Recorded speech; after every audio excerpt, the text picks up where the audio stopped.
strawberry. Yan, may basket tayo tapos. Ito yung strawberry. Ito po yung pagpitas ng strawberry, guys. Siyempre, kailangan gumanyan ka, hindi mo siya magugupit. Pipili tayo ng ito, yan, maganda na siya, red na red, guys. Yung strawberry niya. Ayan. Tapos, natin. Yan, diba? Ang laki, guys. Ito pa, guys. Meron pa rito. Ito, maliliit lang dito, guys. Kano ba isang basket? 1 kilo. Sa isang basket po, pag napuno to, 1 kilo na po to, 700 pesos. So guys, tara na. Pitas tayo. Okay, guys, ito na. Diba? Tikman mo na yung isa, matamis. Kainin mo na yan. natin.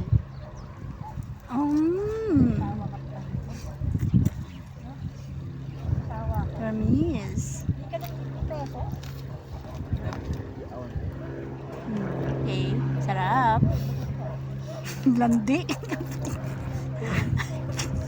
Ang landi ng putik yun. Ito pa, guys, oh, pulang-pula, oh.